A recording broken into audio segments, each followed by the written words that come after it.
dentro de lo que es un derecho. Y lo que se trata es de hacer efectivo ese derecho cuando estamos viendo que en muchas ocasiones ese derecho de inclusividad se está conculcando. Y planteaba también ayer que pues esperamos que estas jornadas sean un espacio de reflexión, un espacio sobre todo de intercambio, pero sobre todo un espacio un poco diferente. Estamos en la Asamblea de Madrid, este es un espacio legislativo, aquí se hacen las leyes y lo que nosotros planteábamos es que de aquí pudieran surgir iniciativas parlamentarias. Es decir, no solamente se trata de conocernos, de ver distintos puntos de vista, que yo, una de las valoraciones que hago de la sesión de ayer es que veíamos que cada uno de los colectivos venía como con su discurso, con su historia y se encontraba con otros discursos. A ver si pudiéramos enlazar y cruzarlos para hacer esta iniciativa que para nosotros el objetivo final sería el plantear una ley de inclusividad educativa, es decir, un marco legal que pudiera amparar, porque lo que hacen las leyes es amparar y defender nuestros derechos, amparar los derechos de todas y de todos con respecto a la inclusión educativa.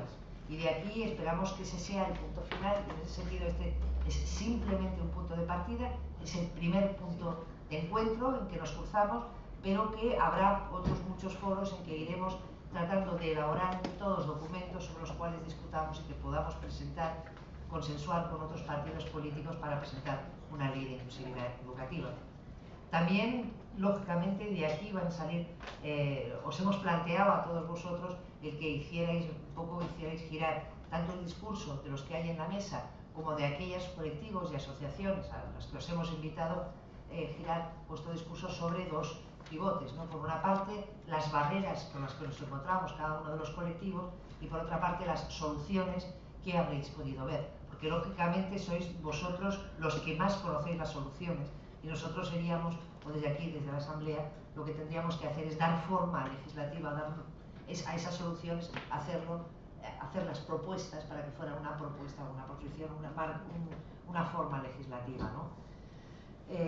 También nos planteábamos otra característica de este foro, es que nos hemos planteado la inclusividad desde el punto de vista más amplio. Es decir, cuando uno habla de inclusividad, inmediatamente parece que se está refiriendo a diversidad funcional y nosotros queríamos plantear la inclusividad desde el punto de vista más amplio. Es decir, hay barreras que son barreras físicas, pero hay barreras cognitivas, hay barreras sociales, hay barreras culturales.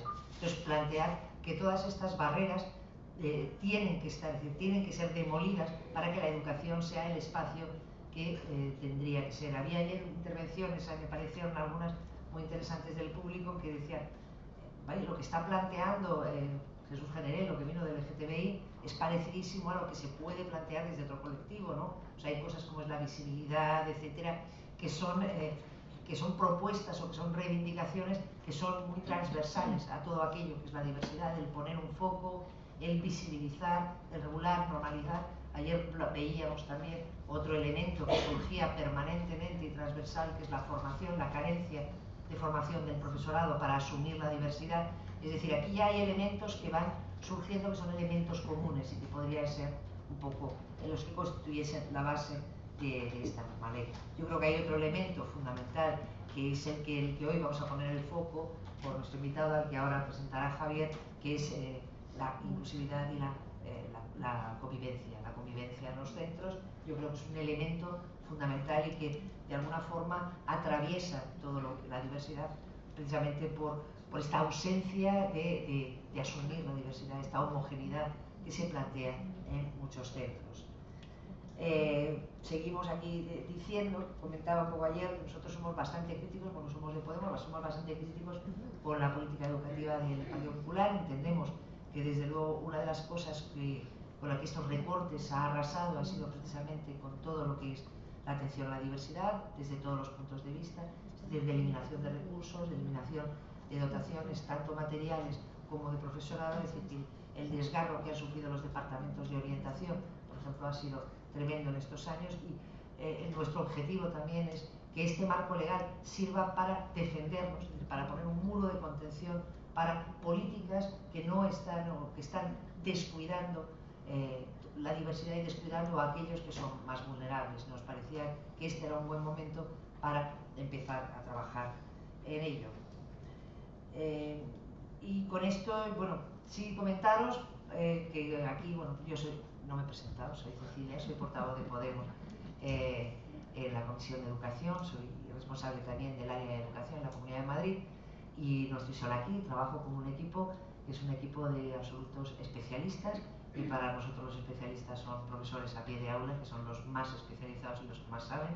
Y yo ayer tenía una chuleta, hoy no la tengo, entonces bueno, está Javier, pero casi si os vais presentando, pues no sé dónde estáis, está aquí Agustinson, gente o bien que pertenece a equipos específicos o bien a departamentos de orientación, aulas TEA, por ahí.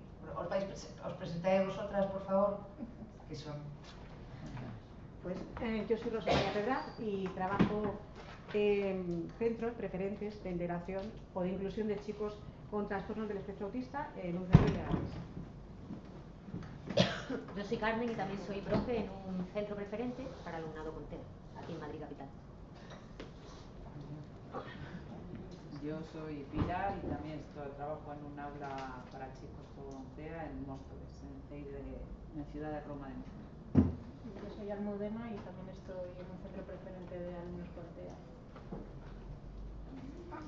Ángeles, ¿está por ahí? Está esperando a la otra compañera. Yo soy María Ángeles, también trabajo en una aula TEA. Y ya os presentáis a Agustín y Javier porque se presentó fatal. Soy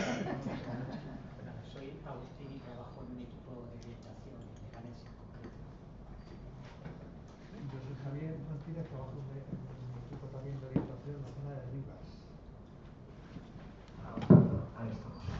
Bueno, pues también comentaros, y ya con esto termino, un poco de organización, aunque luego pues volveré a comentarlo. La idea esto es que sea un comienzo.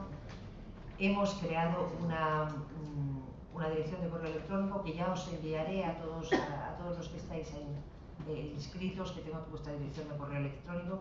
Se llama foro por una educación inclusiva @gmail.com, o sea que bastante es el título de este foro. El objetivo, la idea es mantenernos en contacto y es todos aquellos colectivos que quieran o que hayan pensado sobre este tema o que tengan aportaciones que pudieran ser para tanto iniciativas muy concretas, iniciativas parlamentarias concretas de algún problema, como aportaciones desde vuestro colectivo para empezar a trabajar sobre una ley, que los enviéis y nosotros lo que haremos será intentar hacer una recopilación de todas estas aportaciones, irle dando una forma de ley, os haremos una devolución del documento, vais planteando así enmiendas y haremos a partir de octubre un nuevo foro ya para la discusión y el debate sobre un documento, para que vaya ya quedando a ver cuánto tiempo tardamos. A mí no me importa tardar tiempo si nos quedamos todos contentos con el documento. A mí me parece que eso es fundamental, que nadie se sienta excluido y que nos quedemos todos muy contentos con un documento que luego habrá que pasar a los distintos partidos políticos, que estos partidos políticos enmendarán y presentarán enmiendas, pero vamos a intentar presentar el mejor documento de inclusión educativa desde todos los ámbitos que podamos entre todas y todos. Muchísimas gracias y paso la palabra a Javier.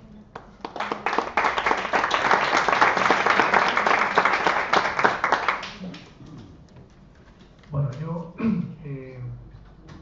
me vais a permitir que antes que presente a Chema, María, en este planteamiento global sobre la inclusión que señalaba Cecilia, que cuente una pequeña cosa que ocurrió hace poco cuando fuimos a la Facultad de Psicología de la Autónoma. Pues estábamos preparando las jornadas y en ese viaje pues nos encontramos con una persona que igual lo conocéis, que es Cintia Rodríguez, que es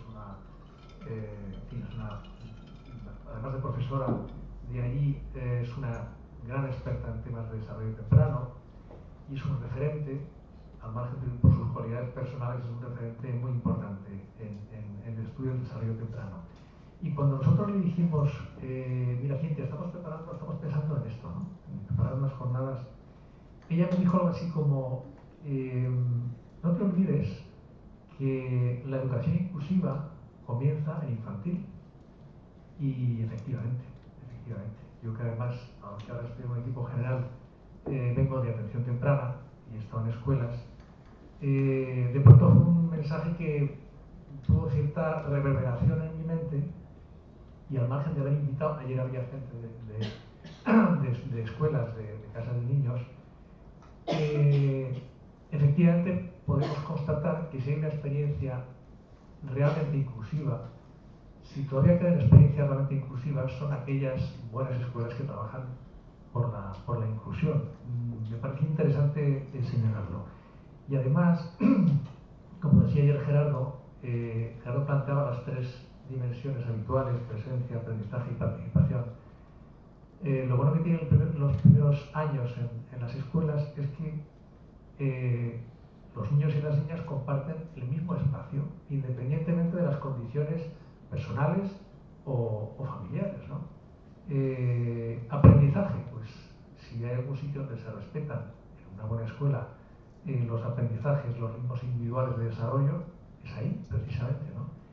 Y si hablamos de participación, pues todos aquellos que tenéis experiencia cercana en relación con alguna buena práctica de escuela, pues sabéis que la participación de las escuelas, desde la emoción, desde la implicación, desde el intercambio, desde el reconocimiento, desde la aceptación mutua, pues es algo importante. Por tanto, si en alguno de los sitios de buenas prácticas tenemos que mirar, es ahí, es precisamente en las escuelas, ¿no?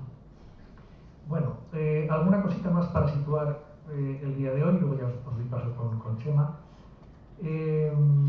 ¿Por qué pensamos que es importante la convivencia? ¿Por qué pensamos que la convivencia es nuclear? ¿Por qué, además de que ayer nos situara Gerardo en un marco global, pensamos que la convivencia es importante en esto de la inclusión y la educación inclusiva, ¿no? Pues porque sabemos todos, simplemente recordarlo, pues que el desarrollo y las relaciones y los aprendizajes se producen siempre en relación, ¿es así? Las personas se van construyendo, nos vamos construyendo en interacción unas con otras, ¿no? Nos hacemos adultos autónomos fundamentalmente a partir de las relaciones sociales, ¿no? A través de ellas, ¿no? Eso implica tener cierta conciencia de que vivimos y somos con otras y con otros, y a través de la cooperación nos desarrollamos, ¿no? Lo que ocurre es que la organización social predominante en la historia, diría yo, pero actualmente en la sociedad del conocimiento, lo que ha hecho es generar una organización con unos valores contrarios a la convivencia, donde se prima el individualismo, donde prima la competitividad y donde prima también el miedo al otro, ¿no? Con la lógica del mercado añadida, algo que se añade, que consiste básicamente en que prima por encima de todo el beneficio, por encima incluso de las personas, ¿no? En un acto que hicimos también en el ciclo de educación, un compañero también planteó volver a retomar en el currículum la convivencia y el aprendizaje de las competencias socioemocionales, no como algo complementario, transversal en el mejor sentido de la palabra, pero no como una asignatura aparte, porque además hoy día muchas veces hablamos, incluso el lenguaje lo hemos pervertido, hablamos de currículum, entendiendo currículum como otra cosa diferente al aprendizaje social, y eso no puede ser, porque en las relaciones convivenciales el aprendizaje de eso está en el centro de la educación, ¿no? La escuela, además, es una institución en la que los niños y niñas permanecen muchos años, 10 años al menos, en la obligatoria, pero en infantil, y si le añadimos bachillerato, pues más todavía, ¿no? Y por tanto, pues la escuela tiene que ocuparse de enseñar principios, valores, competencias, habilidades para la convivencia, ¿no? ¿Puede una escuela permitirse el lujo de dejar pasar esta oportunidad sin aprovecharla? ¿Puede la escuela actual formar ciudadanas y ciudadanos capaces de gestionar conflictos interpersonales, sociales, interculturales y de hacerlo de forma efectiva? Pues la buena noticia es que sí, es que en algunos sitios se está haciendo, a pesar de todas las dificultades, ¿no? Y eso solamente se sitúa, y eso nos hablará Chema también, nos sitúa en un marco democrático, en un modelo democrático que implica dos cosas: implica participación de la comunidad educativa e implica, lógicamente, inclusión en la diversidad. Y en ese marco democrático, el diálogo ocupa, por supuesto, un lugar central, y el conflicto en ese marco se ve como una oportunidad, ¿no? Y por tanto, pues, vayamos a ver cuáles son esas experiencias, ¿no? Vayamos al encuentro con esas buenas experiencias. En este marco de convivencia para la diversidad hemos pedido que participara José María Salguero, que es una persona, él es psicólogo, es doctor en educación y es compañero de orientación y trabaja en un IES de Madrid Capital, en el IES Juan de la Cierva, ¿no? Bueno, es interesante su aportación porque nos va a hablar de la práctica, nos va a hablar de experiencias, ¿no? Y él lleva muchos años trabajando en temas de diversidad cultural, en temas de convivencia, y es un placer, es un gusto y le agradecemos que esté aquí para que nos pueda hablar sobre algo tan nuclear y tan importante en la educación como es la convivencia. José María, cuando quieras.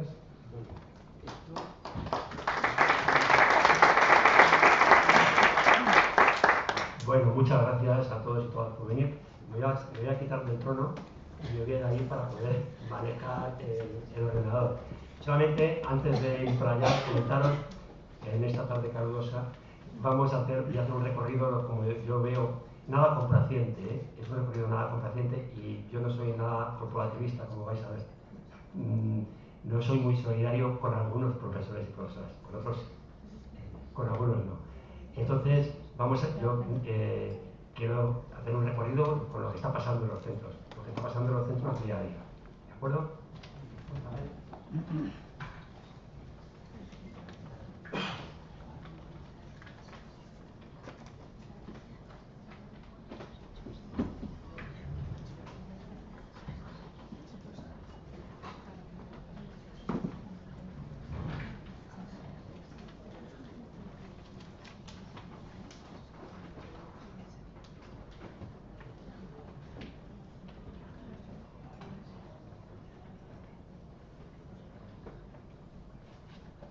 Bueno, para iniciar un poco la presentación, hay un texto, bueno, que a mí me encanta, una obra de Luis Carlos Restrepo, que además tiene que ver con una historia personal de 3 años trabajando en Colombia, mi tesis doctoral, que era Educar para la Paz en un país en guerra.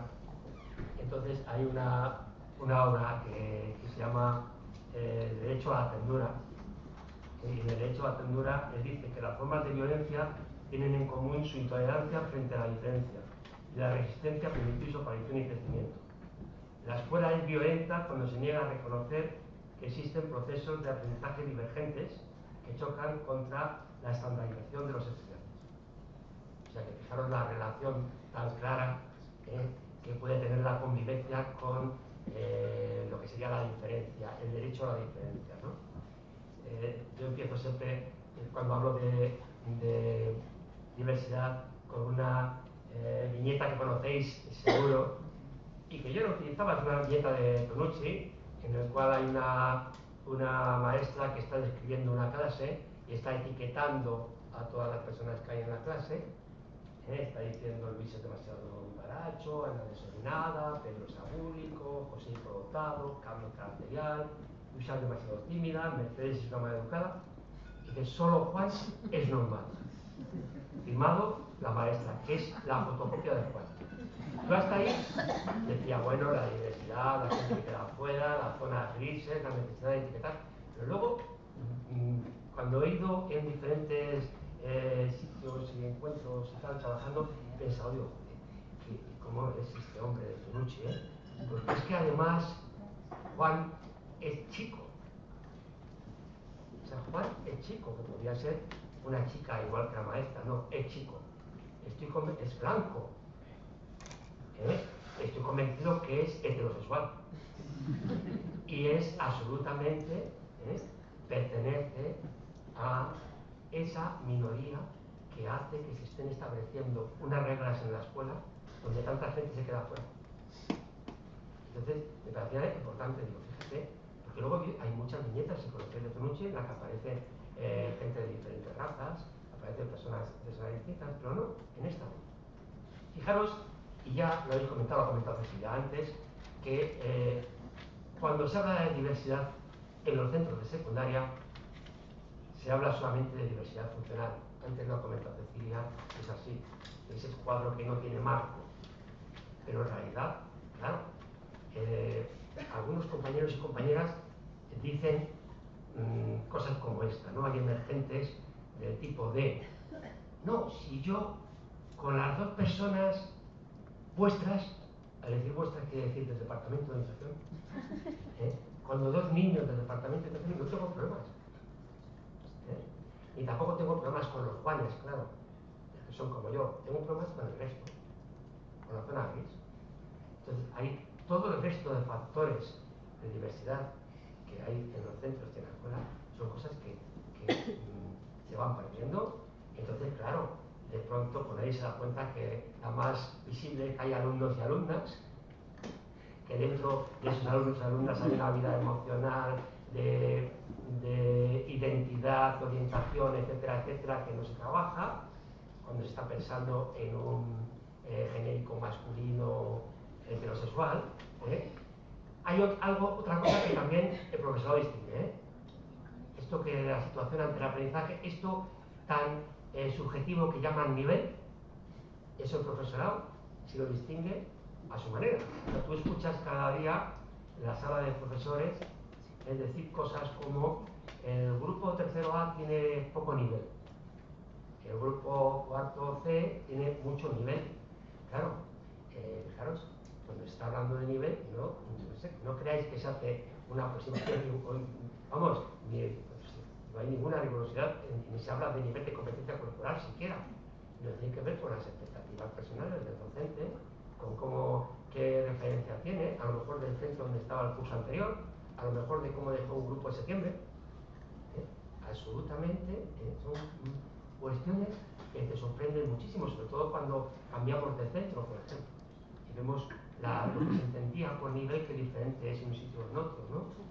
Claro, lo que sería cualitativo con el estilo de aprendizaje, eso se trabaja mucho menos. Yo aquí en todo esto no me voy a extender, porque no es el motivo de hoy, pero es simplemente para que veamos y estemos de acuerdo en que cuando hablamos de diversidad, hablamos de si hay 33 personas en la clase, atender a 33 personas. Estamos entendiendo esto. Cuando hablamos de educación inclusiva, ¿cómo hacemos que las 33 personas estén incluidas? Y cuando hablamos de convivencia, ¿cómo hacemos para que la convivencia sea posible entre las 33 personas? Eso sería, fijaros que a partir de aquí, digamos, bueno, ¿cómo atienden los centros esta diversidad? Hay un cuadro que utilizo mucho, que luego saco el nombre y el año, una cosa de clase, del 77, en el cual dice, ¿qué métodos hay de atender a la diversidad? Dice, uno que dice, el selectivo. Dice, es que los docentes se creen o opinan que hay unos objetivos y contenidos fijos que todo el mundo tiene que tener, y los que no llegan es por un problema de actitudes, de problemas que tiene, que los profesionales tienen que trabajar. Ya lo que, imaginaros, los objetivos, los contenidos, todos los programas, todo eso es fijo, y las dificultades las tiene el alumno. 77. Y dice, ya no está vigente. Ya no está vigente. Claro, siempre digo, en el currículum oculto del profesorado, el profesorado sigue siendo selectivo. Fijaros, las demandas que llegan al departamento de orientación en un centro de secundaria, cuando te dicen, mírame este niño, mírame esta niña, llevan siempre detrás un mensaje que dicen, llévatelo. Es decir, etiquétamelo. No será de compensatoria, no será de necesidades educativas especiales, no estaría mejor en otro centro. En realidad, están utilizando el sistema selectivo que en el año 77 estaba obsoleto. Claro, en el año 77 ya Grasser plantea la enseñanza adaptativa, que dice que habría que buscar, sobre todo en la obligatoria, que todo el alumnado, de todas las características, alcanzaran los objetivos, pero no de la misma forma, ni recibiendo el mismo apoyo, ni recibiendo la misma atención. Entonces, ya está planteando eso, adaptar la educación, ¿no? A partir de ahí, veis un poco cómo está el panorama y vamos a ver, fijaros, para trabajar un poco la convivencia, voy a hacer un recorrido un poco, bueno, pues ecológico, ¿no? De pensar globalmente y luego ver en los centros qué podemos hacer en el día a día. O sea, pensar cómo tenemos la situación, cómo son las relaciones en los centros y qué cosas podemos hacer para avanzar, ¿no? Primero, bueno, pues en el estado de la cuestión, antes de comentar nada de esto, fijaros, ayer tuve un acto en el ayuntamiento que presentaba la alcaldesa, presentaba un programa de mediación de nuestro centro y había estado buscando, por curiosidad, había estado tecleando en Google problemas de convivencia escolares y me salían 1.200.000 entradas. Entonces, entradas a noticias, congresos, artículos, muchísima cosa, pero eso eran los problemas de convivencia. Los titulares de la prensa últimamente son alarmantes. Nunca se sabe qué intereses hay detrás. Yo tengo una compañera que trabaja en el ámbito sociolingüístico y va poniendo en el mural, está trabajando un poco la violencia sexista y está poniendo las muertes, que está viendo que van 40.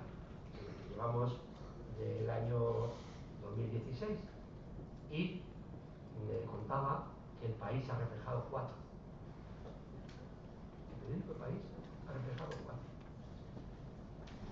Entonces, por eso, los picos de alarma de la convivencia, de maestro agredido, niño que lo coge con el móvil, 4 de cada 10 alumnos o de cada 100, no, todavía no hemos llegado a 10, ¿no? De cada 100 sufren acoso, etcétera, etcétera, habría que ver si responden a una realidad que ha cambiado el escenario y que es verdad que está pasando esto, o a otros intereses. O hay una alarma ahí detrás sobre que en realidad se está poniendo el foco y la lupa en algo que antes no se ponía. Está muy bien si se pone para buscar soluciones, claro. Está muy bien si se pone para ver cómo podemos, qué tipo de medidas preventivas podemos poner, ¿no? Mira, la educación. Bueno, coincidimos, me imagino que aquí sí cabe consenso en que los sistemas educativos han crecido, continuas reformas, la educación, también esto es importante, ha perdido la rentabilidad, esto es el nivel de educación, nivel de renta de vida, estamos ahí. Desde luego lo que sí es cierto, y lo sabemos todos los educadores y educadoras, es que el monopolio de la transmisión del conocimiento se ha perdido en la escuela, se ha perdido en los centros. Por otra parte, se piensa que numerosos problemas sociales se resuelven gracias a la educación. Eso hace que muchos colectivos intenten incidir en los centros de secundaria. Eso hace muchas veces que hay compañeros y compañeras de secundaria que hacen dejación de sus funciones y en su hora de tutoría permiten que intervengan diferentes asociaciones y diferentes colectivos, algunos muy interesantes y otros menos interesantes, y que es tan importante que COGAN venga a trabajar la diversidad afectivo sexual en los centros, como que de pronto el concurso de nocilla, que merendilla, que también aparece puesto entre todas las propuestas. Entonces, todo ese tipo de cuestiones os sonarán. Y luego, fijaros, frente a los grandes cambios, esto es verdad, pues no creo cambiarse el aula. El aula no ha cambiado. Los centros de secundaria, yo siempre me sorprende, hace 2 semanas me parece, hubo en el país una separata de ideas, se hablaba de educación y me sorprendía a algún compañero jubilado, menos mal que ya muchos se van jubilando, nos iremos jubilando, pero que comentaba que era un desastre, volvía a decir que volvía a hablar de tradición, de académico, de pérdida de, ¿no? Voy a echar la culpa a la Rose, que ya ha llovido, nos damos cuenta que parece que ya ha llovido. Entonces, sorprende esto. Dice, ¿cómo era? Quitar valor, no sé cómo decía, algo así, a las palabras huecas o vacuas de la pedagogía, o de tal. Y entonces, ese mensaje de que realmente es que lo que ha pasado es que los pedagogos han tomado los centros y se hacen muchas cosas muy abiertas y muy sorprendentes, y que de pronto, claro, eso hace que los alumnos sepan, y las alumnas sepan menos matemáticas, lengua, historia, tal. Yo no sé de dónde se lo sacan.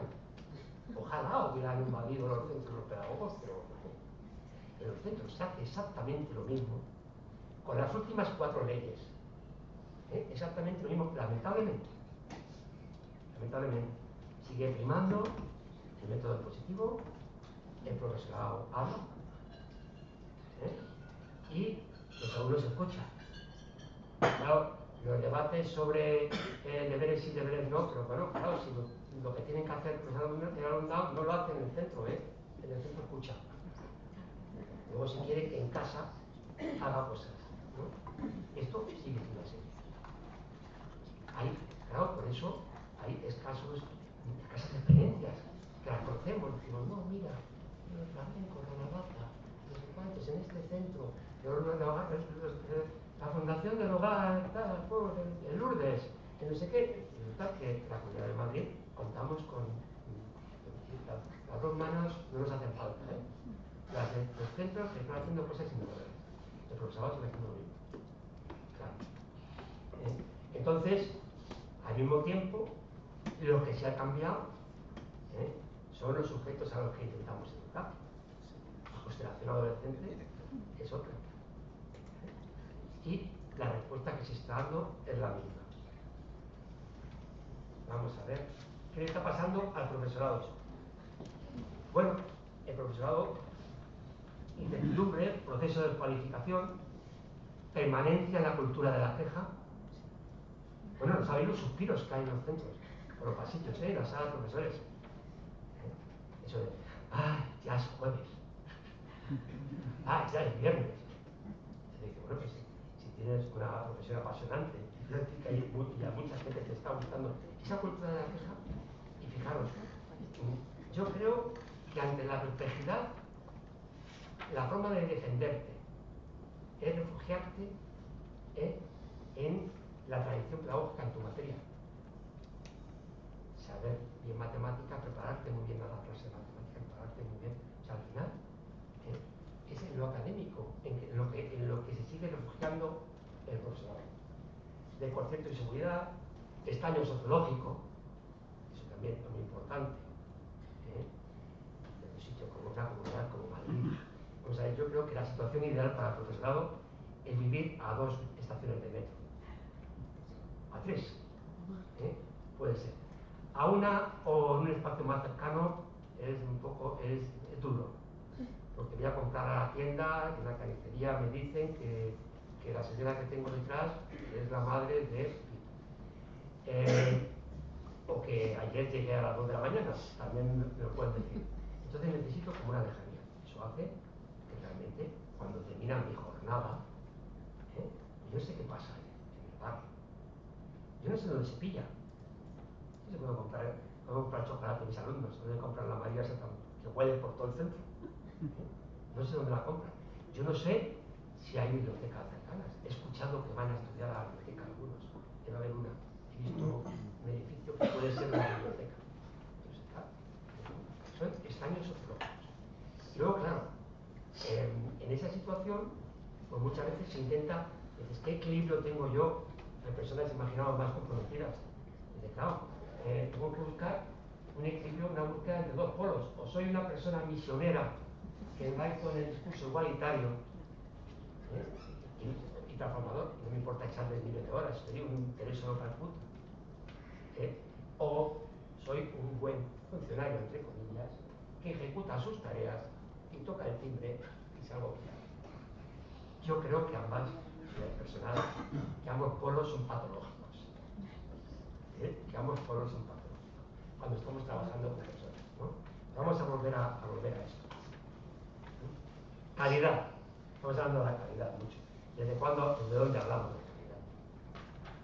Fijaros, en una jornada como esta, de inclusión, es más o menos calidad atender a las necesidades diversas de forma diferenciada, contemplar la participación y la promoción de las relaciones sociales, tener en cuenta la diversidad cultural y el aprendizaje de actitudes tolerantes, capacitar para adaptarse de forma equilibrada a los cambios, o una formación o calidad dirigida a ser la primera de la promoción y así conseguir de los pocos que hay, de las pocas personas, un empleo de prestigio, aunque este dure poco, de prestigio económico. Claro, fijaros, desde la lógica de la inclusión, de la atención a la diversidad, la verdadera educación de calidad sería aquella que atiende a la totalidad de la alumnado. Esa es la verdadera calidad de la enseñanza, ¿no? Educación en valores, lo mismo. Desde lo de nocilla que os contaba al docente que dice: yo no estoy aquí para enseñar estas cosas. Yo recuerdo un centro que hace, pues yo creo, 5 o 6 años, en su página web decía: nosotros instruimos, un centro público, educa a la familia. 10, Celestino Monti, lo puedo decir con toda... no importa. Yo digo, aquí está. Entonces ya lo quitaron, pero yo creo que mucha gente lo sentía. Hoy lo pensaba. Van a decir, bueno, porque entonces que no pague la Consejería de Educación, claro. Fijaros, es una falacia postular que si hay dedicación a los temas de organización social no queda tiempo para los contenidos, esos tan importantes, ¿no? Dice, todos los estudios sobre calidad y eficacia en el aula ponen de manifiesto que un requisito indispensable para enseñar es conseguir que haya un buen clima en la clase, que permita al alumnado centrarse en el aprendizaje. Todo el tiempo que se emplea en enseñar a los alumnos y alumnas a organizarse y comportarse de manera constructiva y solidaria no solo no es tiempo perdido, sino que constituye un requisito para poder enseñar a aprender. Esto lo entenderéis perfectamente. No se pierde tiempo con una asamblea en el aula, no se pierde tiempo trabajando participación, estableciendo normas colectivas, etcétera, etcétera, ¿no? Bien, las relaciones en los centros. Vamos a ir rapidito.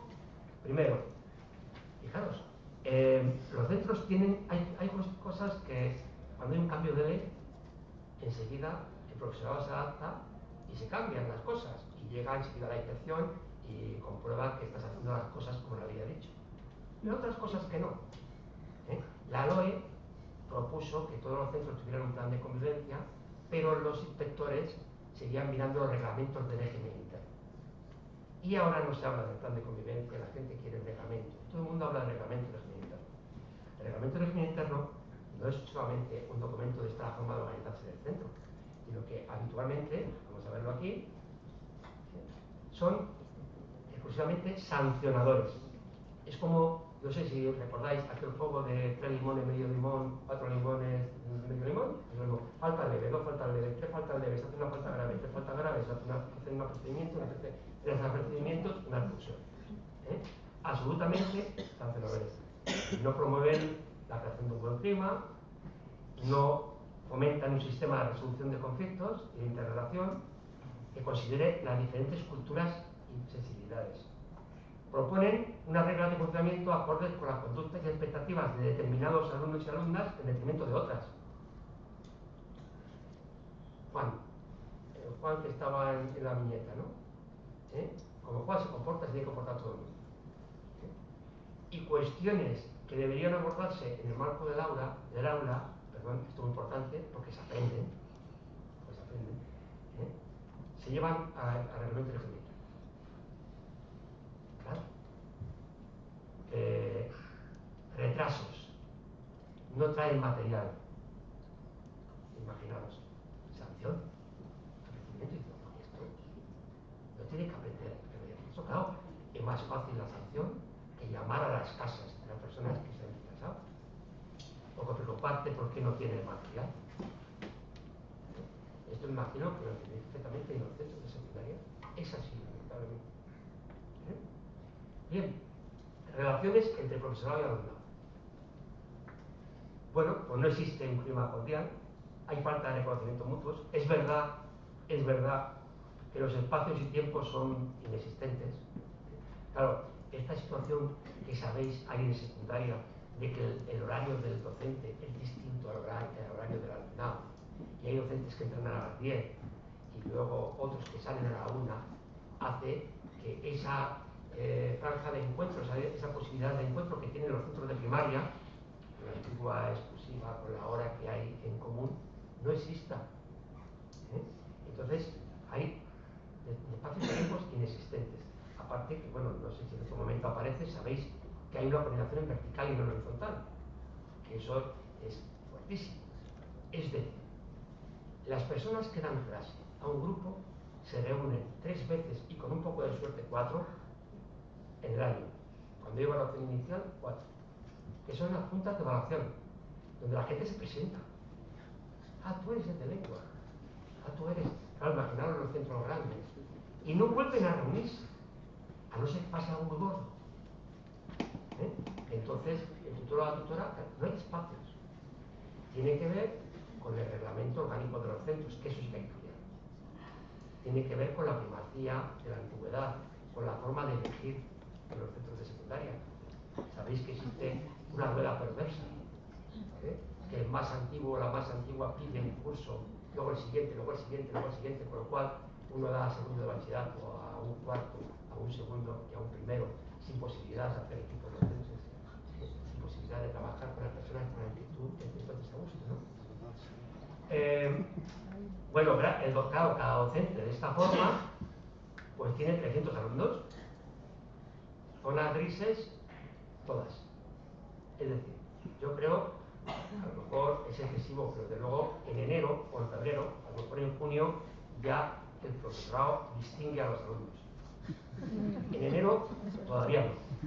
Entonces, de cada clase hay un grupo de alumnos y alumnas de los que todo el mundo habla, que son, que por exceso por defecto, de habilidades sociales, de conductas, etc.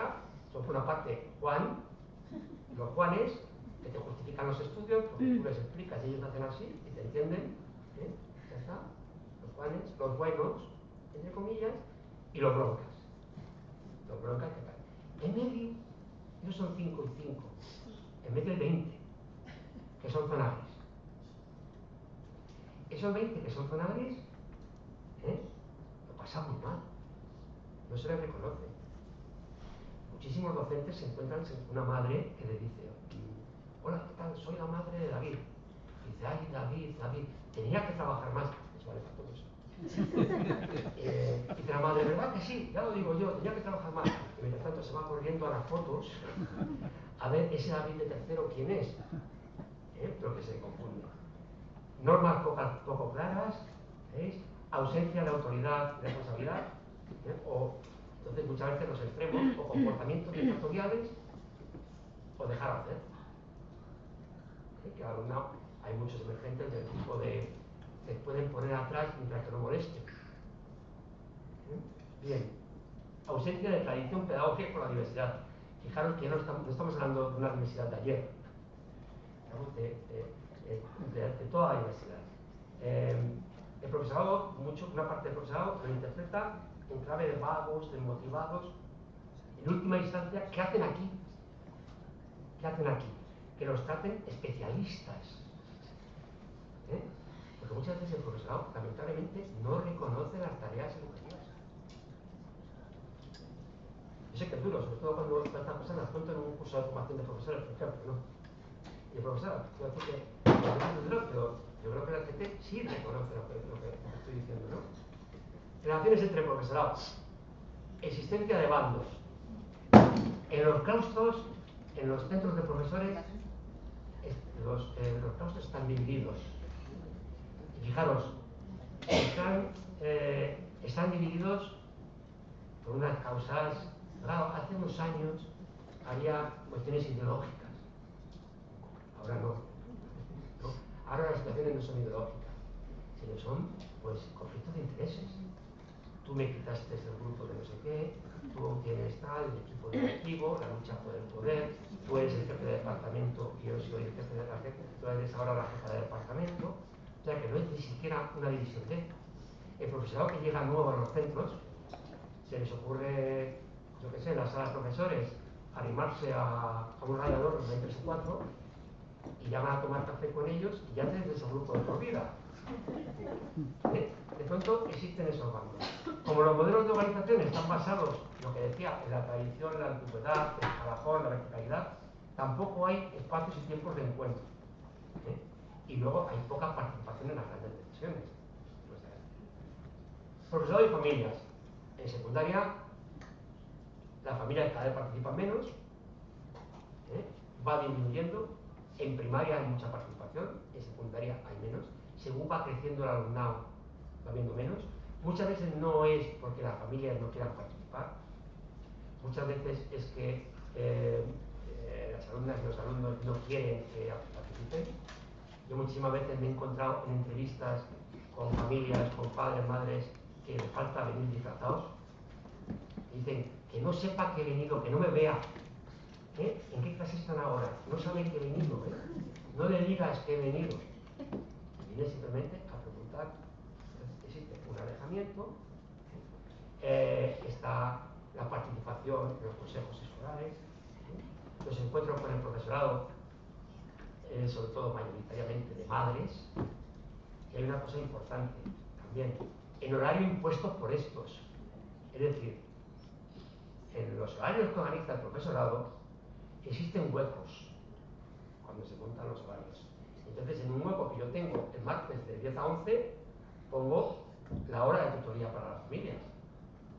Oye, mira, igual que falta el trabajo para ir al médico, se escucha en los centros, que falten para venir a hablar con nosotros. Entonces, hay personas con más sensibilidad, que si un padre o una madre llaman diciendo, oye, ¿me puedes atender por la tarde y tal? Lo hacen, pero no creáis que es mayoritario para nada. Sino ellos tienen su horario que tienen que asumir la familia. Falta de acuerdos mínimos, informaciones básicas compartidas, entre alumnado. Vamos a ver, escasa, bueno, en pocos centros hay asociaciones de estudiantes. Hay algunos, pero escasos. La Junta de Delegados y Delegadas funciona bastante mal y muchas veces que se reúne 3 veces. Hay poquísimo atractivo en lo que es, yo creo que tenemos culpa también los docentes, en lo que es la participación oficial. Ese delegado o delegada no le apetece a casi nadie. No le apetece a casi nadie. Hay veces que hay discusiones tal, que hay consignas de esta vota este y votan a uno que no viene nunca, por ejemplo, porque lo que es la representación oficial, pero claro, algo estamos haciendo muy mal cuando nosotros tenemos, por ejemplo, en nuestro centro 150 mediadores y mediadoras que dedican el tiempo de recreo a mediar y no les importa o reunirse por la tarde, pero que no quieren ser delegados y reunirse, ir a las juntas una vez cada cuánto tiempo. Algo estamos haciendo mal. Estamos convirtiendo a lo mejor en los delegados, no en delegados de sus compañeros y compañeras, sino en delegados del docente. Estamos todavía con la tradición aquella de vete a portizas, que eres el delegado. O traenle parte de faltas, que eres el delegado. O sea, algo estamos haciendo muy mal, cuando luego eso no interesa nada. Relaciones de poder todavía fuerte, débil, chico, chica, mayor, pequeño y múltiples conflictos. Fijaros, hay afectivos cotidianos que para el profesorado son invisibles, lamentablemente. Pues no sé, fijaros, en el mundo de adolescentes de un centro secundario pasan muchas cosas. Y la gente lo está pasando muy mal. Entonces resulta que Manolito y Pepita, que salían hasta ayer, han dejado de salir. Y resulta que Pepita hoy está morreando con Marianito en la puerta. Eso se lleva al aula. Eso el profesorado no sabe qué está pasando. En el grupo de WhatsApp han echado a otro. Esa sufre, que podéis imaginaros. El profesorado vive ajeno a todo esto. De pronto, no sé, imaginaros, una alumna o un alumno se ha levantado esa mañana gorda. Ha mirado en el espejo y dice, ¡puf, qué gorda! Y además su madre le ha dicho, ponte ese vestido que te compré, que odia. Y el profesor de matemáticas insiste en que salga a la pizarra. Dice, sal a la pizarra, y la dice, no, mejor no, profe. Entonces, el profesor piensa, pues como si entrara en un reto del oeste, piensa que le están desafiando a su autoridad. Y dice, te estoy diciendo que salgas a la pizarra. Imaginaos que con los conflictos estos que están en el aula. Luego vamos a ver qué podemos hacer algo con todo esto, ¿no? Pero están ahí. Y lo peor es eso, lo peor que son ajenos a. Y no porque el profesorado no sea insensible, el profesorado sufre mucho, pero sufre mucho, personaliza, o sea, en la sala de profesores tú escuchas cosas como lo que me han hecho hoy los de tercero A. Estaban insoportables, me han dado el día, porque no sé qué. Claro, cuesta mucho decirle, mira, ¿tú te crees que eres tan importante para los de tercero A que llevan maquinando cómo te van a hacer la vida imposible? Los de tercero A tienen un mal día porque han tenido un examen a primera hora, luego les ha tocado la clase con no sé quién, luego han llegado no sé qué, y cuando han llegado tú ya estaban como estaban, ¿no? Y a lo mejor porque tú eres más relajado, más no sé qué, se han soltado un poco más. Pero, de verdad, vives como algo personal lo que te están haciendo. ¿Crees que te lo están haciendo especialmente? ¿Sí? Bien, personal no docente. Nosotros queremos en el programa de mediación que tenemos que entre una conseja que vive además en el centro, porque es la que sabe lo que está pasando en el centro. Sin embargo, muchas veces, pues excepto consejería, alguna persona de secretaría, son colectivos que no son conocidos. El personal de limpieza, el personal tal, no es conocido. Entonces, están ajenos a las decisiones también del centro. Bien, con las relaciones con el entorno, para acabar ya como vemos todo este tipo de relaciones, habitualmente pues es el equipo directivo, como mucha orientación, y el resto del profesorado vive, o sea, ajeno, solamente si hay que pedir un autobús para hacer una salida, hay que pedir yo qué sé, una entrada para un museo o algo así, pero vive ajeno a lo que está pasando también.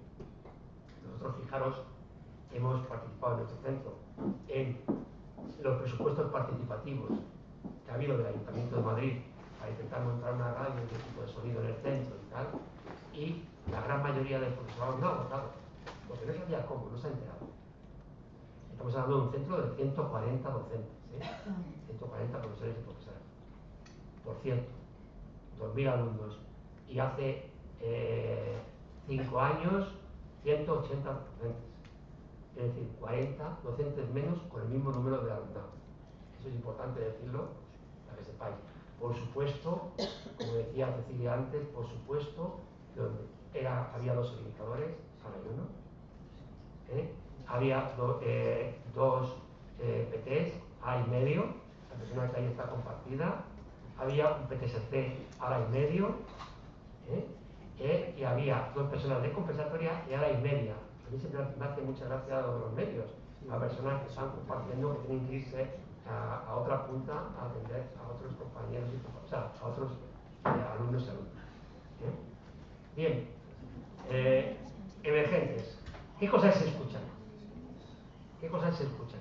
Claro, fijaros, igual que en el tema un poco del alarmismo de la convivencia, igual que os decía que las noticias de la prensa muchas veces pues llaman la atención, y además que existe un imaginario colectivo de que las cosas van mal. Claro, yo doy clase en la Facultad de Educación y me hace muchísima gracia alumnos y alumnas de magisterio de primero, y cuando tú les dices ¿cómo te parece que están las cosas en los centros, que está la convivencia? Dicen, uy, muchísimo peor. Y peor que cuando. Y peor que cuando yo estudiaba. Digo, peor, estamos en septiembre, en octubre, peor que en junio. Se han pasado 3 meses. ¿De qué me estás hablando? Quiero decir, en ese imaginario de que las cosas van a peor, os decía que igual que las noticias están por un lado, por otro lado, escuchas como, bueno. Siempre ha habido motes. Siempre se han metido con la gente. Pues mira, yo también lo he pasado mal y aquí estoy. He salido adelante. O cosas más graves todavía, como una madre de un alumno de formación básica que se había pegado con otro alumno de formación básica y se había roto un brazo. Y decía, bueno, uno de ellos se había roto un brazo en la pelea, y es cosa de hombres. O sea, es como se grande, bueno. O sea, que lo dejan alucinante, ¿no? O sea, que la madre lo entendía. Porque claro, la testosterona del deseo o algo pasaba, cosa de hombre, ¿no? Pero entre esas cosas seguimos escuchando emergentes del tipo de los alumnos no me hacen caso porque soy mujer. Digo alumnos, chicos y mujer. Mírame a este alumno, que eso os comentaba antes, para ver si se puede llevar. Si no de contexto van a pensar mis compañeros que soy tonta. Ellos arman bulla y nosotras no podemos seguir la clase. ¿Eh? No sé qué se creen esos, como son de la asociación, son cosas curiosas. He pactado con ellos que no quiera estudiar o trabajar, que se ponga atrás y no moleste.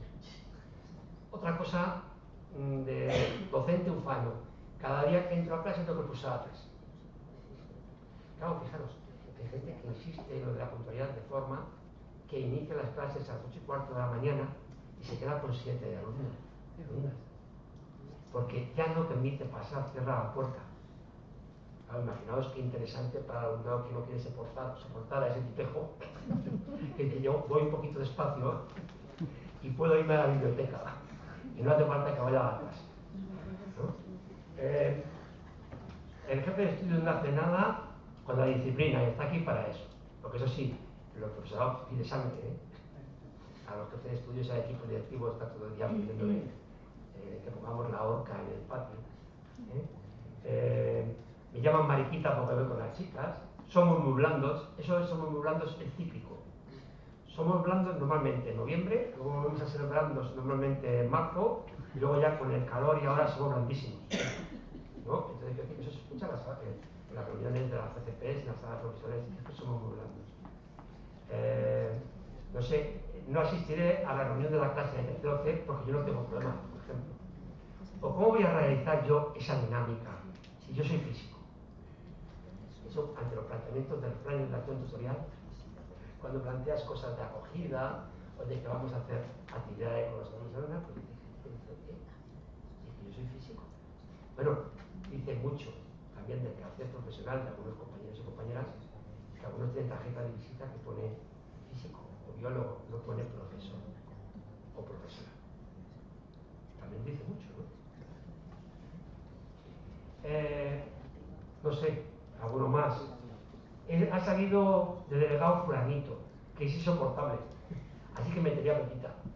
Eso te lo dice un docente que respeta mucho la democracia. Metería pepita que es mucho más razonable. Nadie sabe por qué. Sí. Me toca hacer esta canción. Sí. ¿Eso por qué no voy a procesar? Venga, voy acabando. Venga. Bueno, en resumen, como veis, no hay un espacio para la relación, no hay reconocimiento de las personas. El profesorado cree que no estaría suya, es lo más grave, y que el alumnado en secundaria debería llegar a los centros educadores, ya, de casa. Y si no, que lo hagan personas expertas. Entonces, para avanzar, que no voy a pasar ninguna de las diapositivas, bueno, hay acciones posibles ante un alumno que distorsiona, pero sobre todo hay decisiones que claustros están tomando para mejorar la convivencia. Yo creo que es muy importante las buenas prácticas. Hay un texto de Ana Mañero, en un libro que trabajó en el Instituto de la Mujer, en un libro que decía Educar en Redacción, que es un texto sobre las recetas, y dice, en los cursos de formación, en las jornadas, habitualmente nos dicen, aquí no se van a dar recetas, como diciendo, es que no tenéis imaginación. Entonces, en lugar de las recetas, te dan fórmulas, paradigmas, teorías, que no te sirven para nada, porque lo que realmente sirve es escuchar cómo lo hace alguien en primera persona, porque las recetas justamente no tienen nada fijo. Y yo pues utilizo la sartén que por abajo hace no sé qué, o el fuego de no sé qué, y si no tengo este ingrediente le pongo este. Entonces lo importante en educación y en la vida es ver cómo el resto de las personas lo hacen, y adaptarlo. Y nada más, quería comentar un poquito también del programa de mediación, pero bueno, no hay tiempo. Si quieres, avanzamos un poquito más, aunque tengamos el tiempo un poco justo, pues si nos interesaremos. Pues me salto todo esto. Lo del programa en concreto, ¿nos parece? Sí, el programa de mediación. Por ir un poquito más a planteamientos más proactivos, ¿no? Más... Sí, vamos a ver, estrategias de desescalada, de solución de conflictos. Bueno, hay diferentes modelos. Nosotros, fijaros, nos planteamos un modelo de mediación entre iguales, que conlleva que cuando hay un conflicto en el centro, hay un grupo de estudiantes que son mediadores y mediadoras que intentan resolver ese conflicto. Se entiende que esas personas, vamos a ver, voy para ir rápido y no dejarme nada, ¿cómo se llega a ser mediador? Nosotros tenemos en primero y en segundo de la ESO alumnado ayudante. El alumnado ayudante ayuda a que haya un buen clima y ahora estamos, y sería la futura cantera de los mediadores que son a partir de tercero. Estamos intentando, ya llevamos 3 sesiones y han dado muy buen resultado, que el alumnado ayudante haga tutorías. Entonces, el alumnado ayudante trabaja con el grupo de docentes que llevamos en la coordinación de mediación, una serie de dinámicas de grupo que luego ellos, los y las ayudantes de las clases, trabajan en su grupo, dando una lección a su tutor y tutora, que tenía muchas propuestas, pero que a lo mejor no las ha hecho, y viendo cómo se puede hacer dinámica con compañeros. Entonces, eso lo están haciendo los alumnos ayudantes. Se entiende que el alumnado ayudante se elige de la siguiente forma. Se pide a toda la clase que se diga en qué personas confían. Entonces, si salen 7 nombres, van las 7. Si salen 3, 3. Si salen 8, 8. Y si hay alguien que no sabe, pero dice, a mí me gusta el estudiante, también puede. O sea, no está cerrado absolutamente nadie. Esa cantera, cuando llega a tercero, se le propone ser mediadores. Hacemos formación de ayudantes y formación de mediadores. Llevamos ya varios años que estamos llevando al alumnado un curso, hicimos un albergue, ahora lo que estamos haciendo normalmente es llevarles a la Facultad de Educación de la Universidad Complutense para que cambien de contexto y hacen, pues se entiende que se les está formando en que la mediación, pero además en escucha activa, en empatía, en cómo trabajar, yo que sé, hasta en técnicas de retomar, repetir, etcétera. Claro, en principio se forman grupos de 2, puede ser chico-chica, pero no necesariamente. Mediadores que ya tienen experiencia y una persona nueva que se incorpora de tercero pasa a mediador. Este año os decía que hay 150 mediadores y ha habido como 50 conflictos en los que han mediado. Podrían haber mediado muchos más, porque seguro que ha habido muchos más. Porque claro, ya sabéis que hay una tendencia en los centros a esconder el conflicto. Hay centros que dicen, no pasa nada. De aquí no pasa nada. Si en un centro en el que hay 300 personas no pasa nada, da un poco de miedo. Da un poco de miedo. Eso no es un centro de enseñanza, eso es un cementerio o algo pasa. Porque tiene que haber relaciones entre las personas y conflictos. Y se entiende que se presentan, tal, se entiende que en el proceso se les dice que es voluntario, si no quieren estar, no tienen que estar, que se va a intentar que la solución la tengan ellos. No son árbitros, son mediadores. Ellos no dan ninguna solución. La solución la tienen que dar las partes. Tienen que buscar la solución entre ellas. Aunque a veces la solución de un conflicto sea, bueno, pues tú por allí, yo por aquí, porque nos hemos pegado en el recreo, pero ya no vamos a ser amigos, pero lo vamos a respetar. ¿Vale? Y luego firman un contrato y se revisa. Se entiende que se está utilizando las horas de recreo para eso. Y no les importa para nada. Y os digo, hay 150 y 70 ayudantes. En total, 200 implicados en el centro. Ahí hemos conseguido 5 años, llevamos. Al principio había 2 docentes, ahora son 9. Estamos intentando que sean de todos los departamentos, es una cosa interdisciplinaria, para que no sean de departamento de orientación. Tenemos gente de lengua, gente de matemáticas, gente de tal, para que sea algo que sea del centro. Ya este año hemos arrancado de jefatura de estudios una hora los martes a las 10 de la mañana, que todo el mundo coincida para reunirnos. Y bueno, pues ahí estamos. Yo creo que este programa, yo a mí se me viene a la cabeza en Madrid Capital bastantes centros que están iniciando algo parecido. Lo que pasa es que en cada centro tiene peculiaridades, por lo cual es muy interesante las buenas prácticas para decir qué podemos recoger de cada uno de los centros. Por ejemplo, sabéis que Madrid Sur es un centro que llevaba muchos años trabajando y de ellos lo más destacable ya, es un tema de que los alumnos ayudantes y mediadores son también, tutorizan también a alumnos más pequeños y les ayudan en los estudios, etc. Cosa que funciona bastante bien siempre.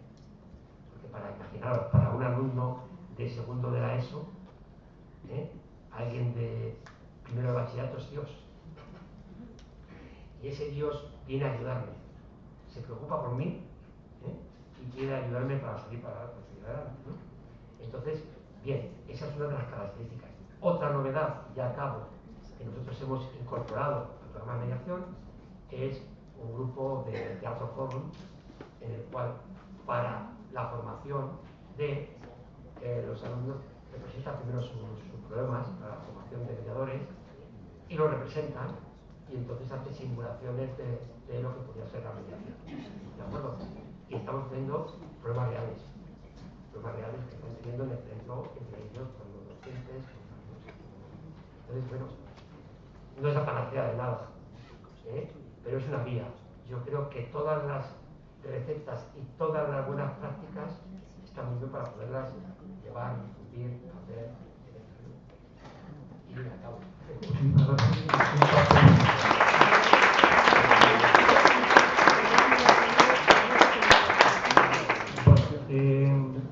Yo creo que a mí me iban surgiendo ya cuestiones y preguntas en relación con esta última parte. Yo creo que la primera parte ha sido una descripción amplia, aunque no le he dejado que acabara, pero sí que amplia de la situación, bueno, compleja, complicada, que se vive en los centros hoy día, ¿no?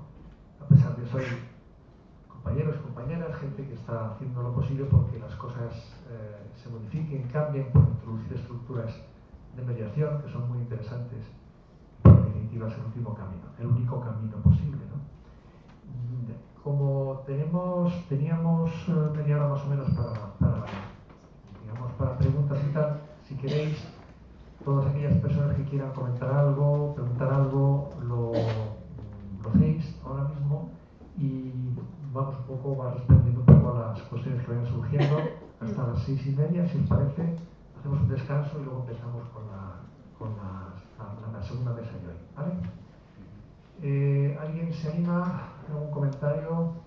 ¿Pregunta? ¿Duda? Vamos haciéndolas todas a la vez. Sí. ¿Parece? Sí. Y luego ya vamos. Sí, bueno, vamos a ver. Hablando de inclusión, todos sabemos que para que funcione tiene que haber recursos, ¿no? Es lo básico, ¿no? Claro, tenemos distintos tipos de recursos. Tenemos por una parte recursos materiales y por otro personales. Ya hemos visto que la impresión que tú tienes o el corporativismo con los profesores no es muy allá, ¿no? Claro, tú le pones un ordenador a un chaval y el ordenador le obedece. Le adaptas un puesto de estudio y el puesto de estudio responde a sus expectativas. Pero tú le pones un profesor y el profesor tiene un factor aparte, intrínseco de la propia persona, ¿no? Mi pregunta sería, tú por tu experiencia, ¿qué crees que es? ¿Por qué funciona menos la inclusión? ¿Por el factor humano, es decir, por los profesores, por la falta de preparación de los profesores o por la falta de recursos materiales indispensables para que funcione? Yo me parece que por el factor humano es fundamental y la sensibilidad del profesorado también. Pero claro, no es echar toda la culpa al profesorado, yo creo que la sensibilidad social. El profesorado no deja de ser miembro de la sociedad y se ha formado también de una forma determinada y muchas veces no reconoce las tareas educativas, como decía, y cree que se espera de él otra cosa. O sea, de pronto tú escuchas a los docentes y muchas veces creen firmemente que tienen que conseguir, no sé, que las personas que presenten a la PAU, por ejemplo, o imagino que luego el año que viene será a esa, si no conseguimos pagar futuras pruebas, que las personas tienen que sacar unos resultados estupendos y se puede ir quedando márgenes por los lados y creen que su trabajo es ese, no el de que no se les queden márgenes, ¿sabes? Yo creo que hay que hacer un esfuerzo enorme en la formación del profesorado. Yo creo que se ha avanzado del CAP, de secundaria sobre todo, porque no tiene nada que ver con la gente que se forma en primaria, que elige una profesión, que estudia magisterio y tal. Los docentes de secundaria pues han estudiado pues, un grado, han estudiado una licenciatura y se entiende que antes hacían un CAP, ahora hacen un máster, pero un máster que tiene clases de octubre a diciembre y luego son prácticas. Se ha hablado mucho de la posibilidad de un año entero de prácticas, de mejorar la formación. Yo creo que sería fundamental.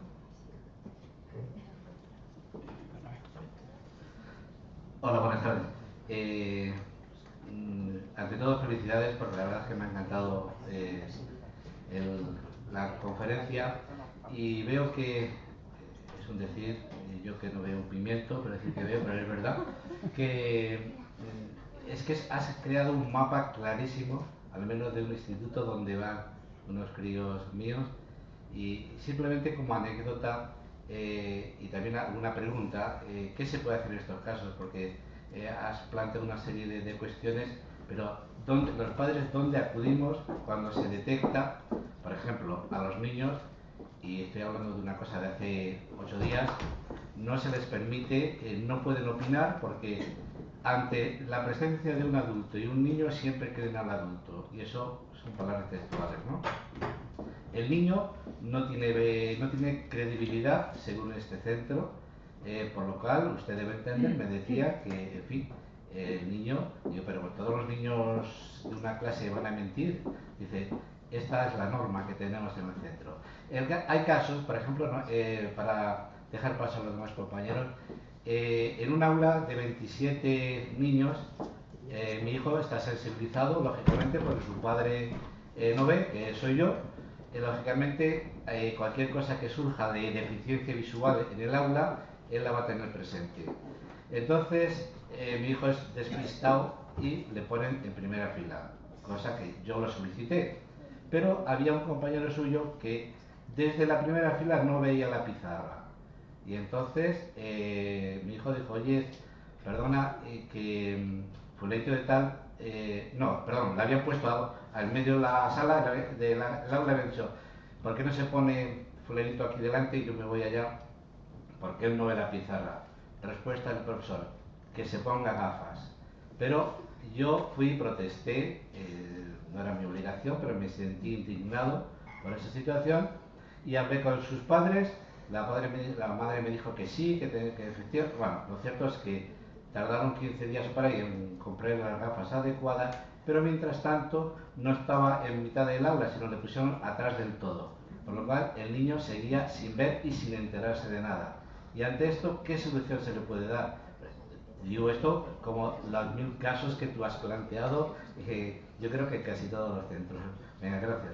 Bueno, la verdad es que si estamos apostando, y yo creo que sí que hay un grupo de docentes que apuesta por la participación del alumnado hay que escucharle.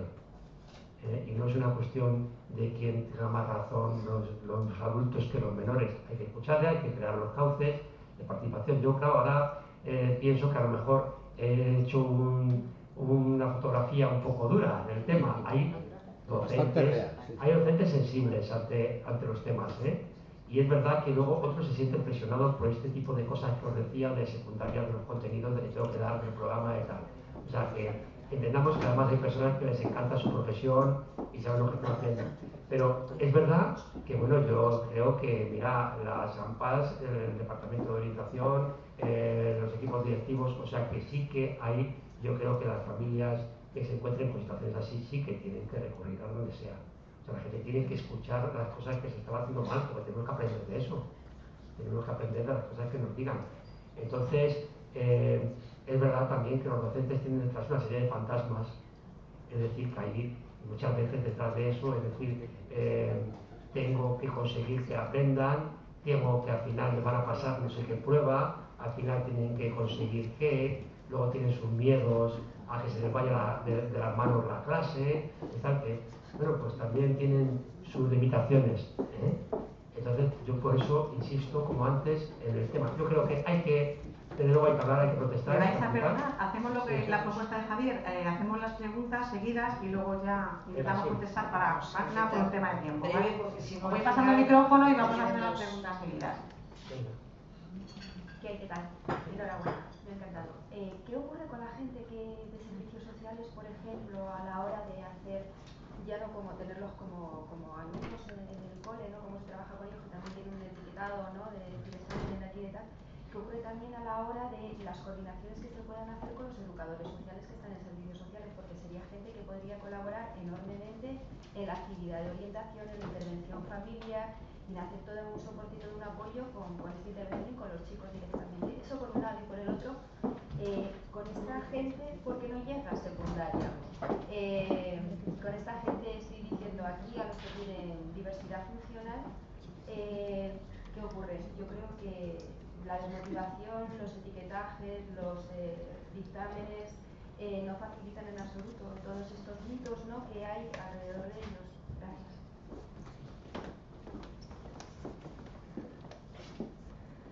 Hola, a mí me ha parecido un pelín cañero, por decirlo así, ¿no? Hay un dicho en educación que se deja al profesorado un poco en la idea de que al principio uno es Sancho el Magno, después Sancho el Fuerte, después Sancho el Grande y después Sancho Panza. Me parece que es un poco, no lo sé yo. Y por otro lado, Javier al presentarte abundaba un poco en la idea de que la inclusión empieza desde pequeñitos. Realmente, y esta es la pregunta, ¿no crees que si además has defendido que entre el alumnado uno un poco mayor que otro para el pequeño es Dios, no se trata a veces desde secundaria con un poco de soberbia la relación de los que vienen de primaria? Es decir, ¿no habría que mirar un poco desde secundaria hasta hacia centros más bajos de edad para establecer ese tipo de experiencias que también funcionan dentro de un mismo instituto? Gracias.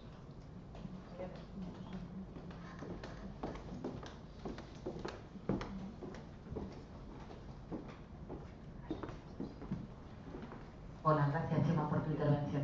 Nosotros, yo trabajo desde hace 18 años en el IES Humanejos. Tuvimos un grupo de convivencia de mediación, nos formamos toda la comunidad educativa, pero llegaron los recortes, nos quitaron la hora de coordinación y tuvimos que hacer de misioneros. Nos quedábamos 2 tardes a la semana, luego había que hacer las convivencias, las prácticas, y claro, llega un momento que el grupo se fue reduciendo y al final nos quedamos cada vez en menos. Lo que habría que exigir en la legislación es que todo este tipo de prácticas tengan además un reconocimiento y además se doten con horas. Creo la petición, porque si no se nos pide que los que apostamos por un tipo de educación, una educación ética, una educación por la convivencia positiva, por transformar el mundo, al final, pues eso, seamos casi Quijotes y carguemos sobre las espaldas más de la cuenta. Hay que pedir horas, hay que pedir que eso cuente en el concurso de traslado como un mérito, y entonces también la cosa cambiaría. Buenas. A ver, repasando un poco pinceladas que has dicho en tu exposición de antes, pues sobre que a los niños tienen que venir educados de casa o que hay que escuchar a los niños. Yo como madre te pregunto, madre de un niño de necesidades especiales, te pregunto que ¿cuándo se escucha a los padres? O sea, porque nos encontramos muchas veces en situaciones muy comprometidas a consecuencia de su situación, y siempre se nos trata un poco de padres histéricos que nos queremos meter en un ámbito que no nos corresponde. Buscamos ayuda, pues AMPAs, como antes has dicho, pues que tenemos que buscar ayuda en todos los ámbitos, pero muchas veces no se nos comprende. Entonces, pues mi pregunta es, ¿cómo actuamos en estas situaciones?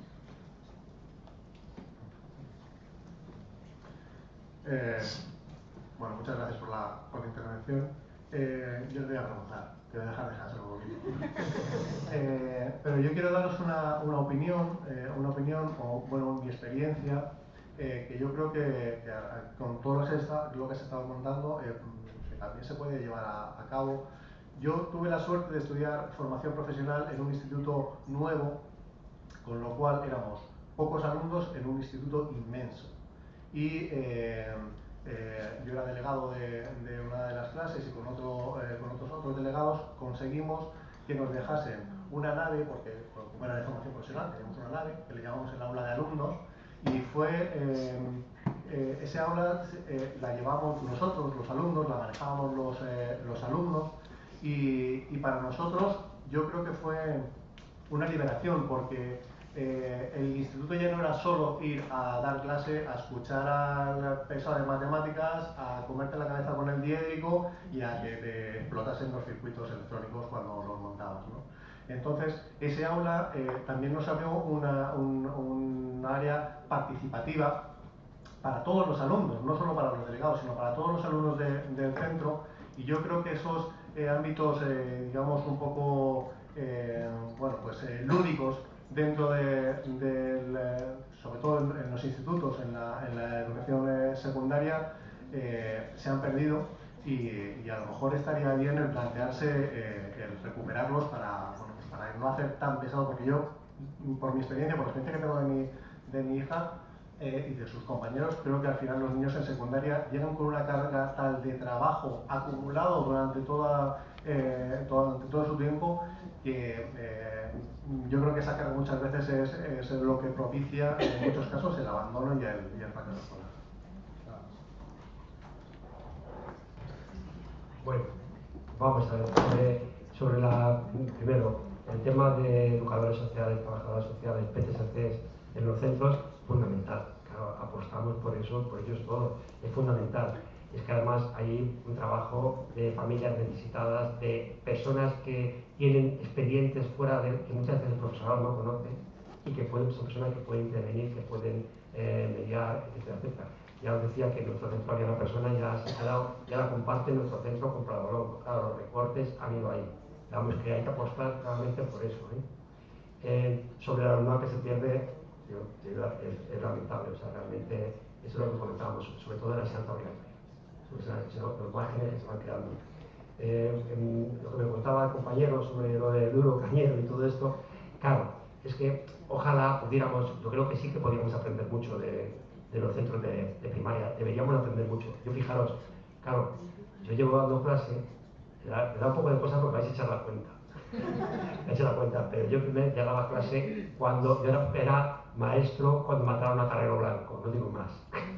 Entonces, claro, me he tragado todas las reformas y he estado viendo diferentes situaciones y tal, claro, frente a la tan temida egenización que tenía la gente de medias cuando se creó la ESO, que todo el mundo decía, es que van a hacer EGB, a convertirnos en EGB. Lo que se ha hecho es medias hasta los 12 años.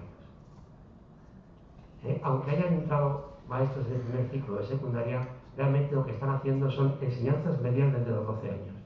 Entonces yo, por supuesto, pero no solamente porque haya muchas experiencias rescatables que tengamos que aprender de primaria, sino por una forma de trabajo, una forma de equipo, de reunirse los equipos, se reúnen los ciclos, se reúnen los niveles, esa forma de trabajo, ¿no?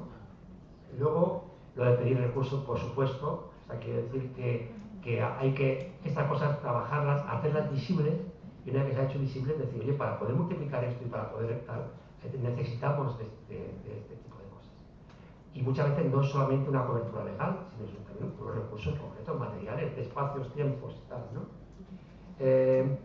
Lo de las familias, vamos a ver cómo se escucha a la familia. Yo creo que el profesorado, yo os comentaba que muchas veces cuando se encuentra con el alumnado de necesidades educativas especiales, tiene mucho miedo, no reconoce lo que hay. Entonces se escuda en los especialistas. El departamento de orientación, la PT, el PT, esos son los especialistas. Yo es que no sé de esto, ¿no? O sea, es desde luego eximente, es su obligación aprender de eso. Si es verdad que yo creo que hay que escuchar a las familias, no solamente del alumnado con necesidad de educación especial, a toda la familia. Claro, hay que escuchar, hay que buscar el tal. Ya como os decía, con un espacio limitado de tutoría, etcétera, etcétera, difícil. O sea, hay que cambiar también las relaciones con...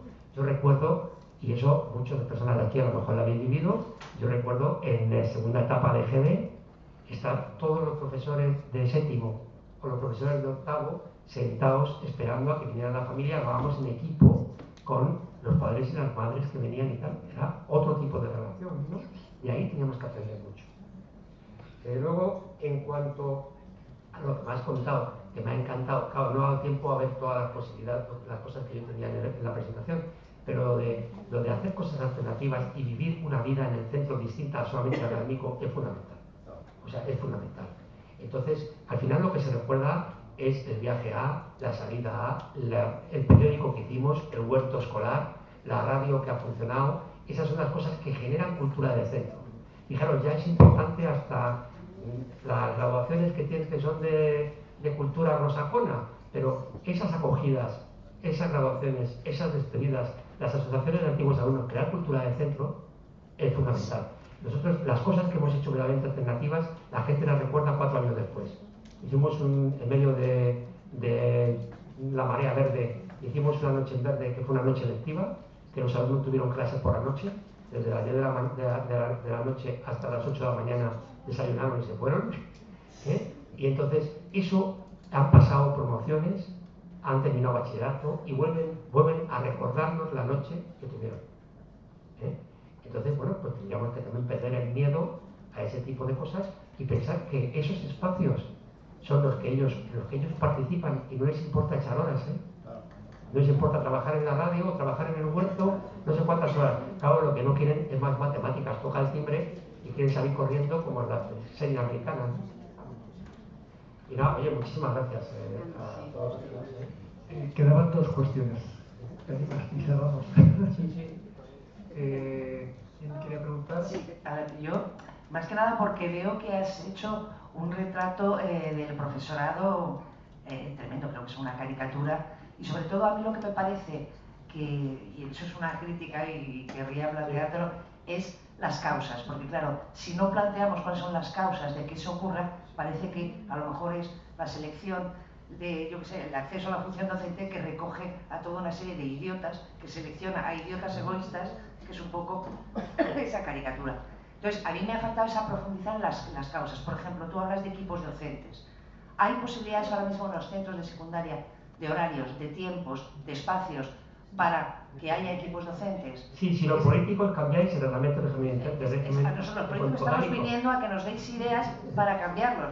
Es decir, la cuestión es, estamos planteando precisamente una participación y proposiciones. Propuestas, es lo que estamos pidiendo, propuestas. Entonces, un momentito, déjame por favor terminar porque has contestado de una forma un poco agresiva, ¿no? Yo he hecho en falta un poco es decir, creo que ese retrato, o sea, yo creo que es muy exagerado que un centro educativo de secundaria, yo también he estado dando clases 30 y pico años en secundaria, creo que efectivamente hay personajes así, ¿no? Pero sobre todo que sí que lo que impide es que estos personajes puedan ver otra realidad, es decir, que efectivamente los que no funcionamos así. Yo llevo equipos de mediación, también pues he hecho radio, periódicos, etcétera. Yo sí que he tenido una vida muy activa en mis centros, pero ha sido un misionero. Ha sido misionero, es decir, no existen las posibilidades, no se dan las condiciones por parte de la administración para plantearse ni que exista un equipo docente que pueda plantear un proyecto de centro. Entonces hay que abundar en esas causas, no solo quedarnos en el efecto, sino empezar a trabajar en esas causas para trabajar sobre ellas, ¿no? Sí, hay una última pregunta, si eso ya la... Hola, a mí sí me ha parecido que has hecho un retrato de lo que yo como educadora social y trabajo en los servicios sociales veo en mi labor con las personas y yendo por los institutos, sí que ha reflejado una parte de la realidad, bueno, la realidad que yo estoy viviendo. Sí, es el miedo, mi labor prácticamente cuando voy a los institutos es un poco una labor de coordinación, y sí es verdad que una de las cosas que te sorprenden es que los profesores no se conozcan. Cuando hay un caso, cuando tú vas y planteas una cuestión sobre la situación que está pasando un chaval o una chica, a veces logras reunir a todos los profes o hacer reuniones de coordinación donde se pueda hablar de todo esto, ¿no? Sí. A ver, yo sí que creo que hay... Es que la situación que tú cuentas sí es cierta, vamos, yo la estoy viviendo constantemente.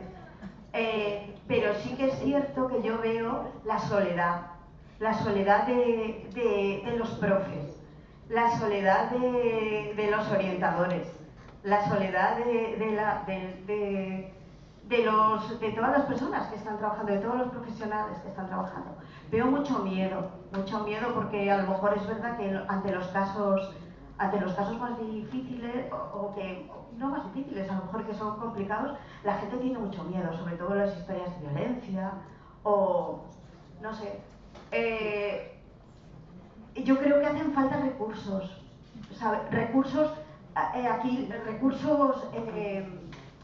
económicos, recursos profesionales, un cambio de leyes que permitan todo eso, y profesionales, ¿sabes? Profesionales y equipos.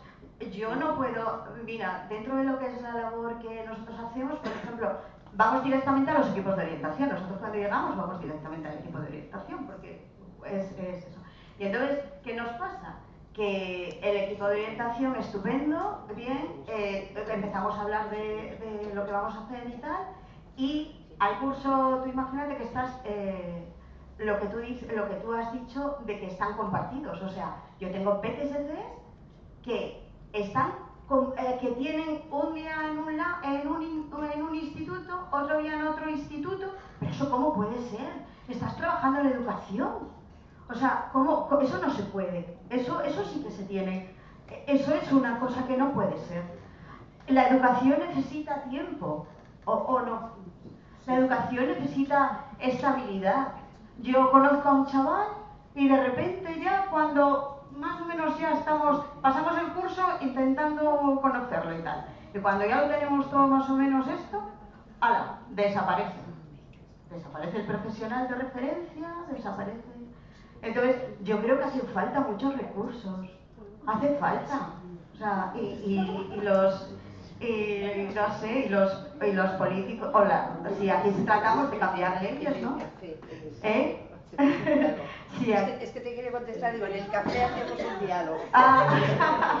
Pues eso, vamos, que hace falta un montón y sí que es verdad que la realidad es esa que tú, bueno, al menos yo me siento identificada con la realidad que tú describes, ¿vale? Y que los chavales... Discúlpame, dejamos que conteste Chema, que cierre y hacemos un descanso. Yo solamente que a lo mejor, no sé, se ha entendido mal, yo no creo que los profesores se reúnan solamente 3 veces al año porque quieran, porque sean perversos y no quieran.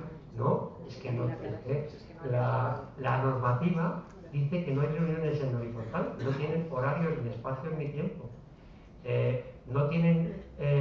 No se conocen a los alumnos porque tienen 350 alumnos y dan clases o 400 alumnos y tal, pero no porque ellos no quieran conocer, no porque sean malos, ¿no? Y si habéis entendido eso, yo creo que todo el rato he estado contando, tienen 300.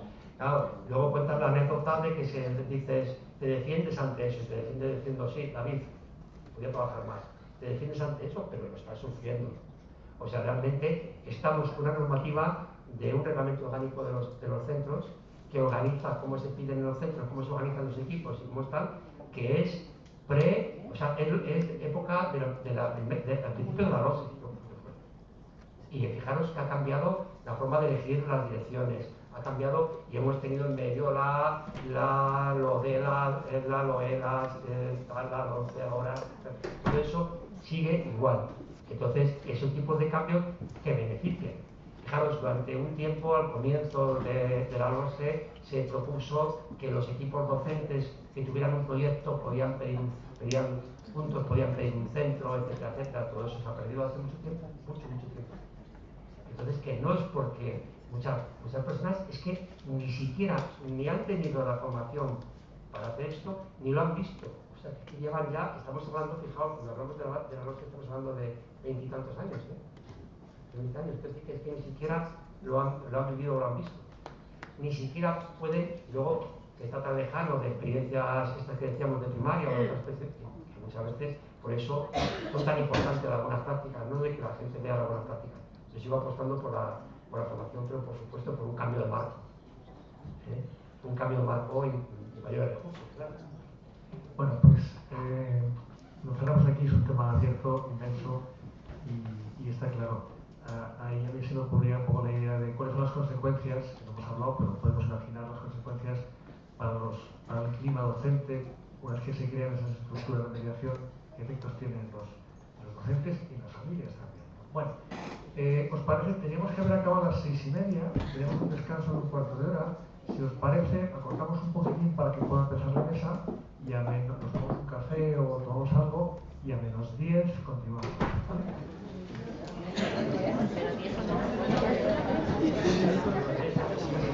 Nada. Pero que no esté la checando. ¿Es un cafetito?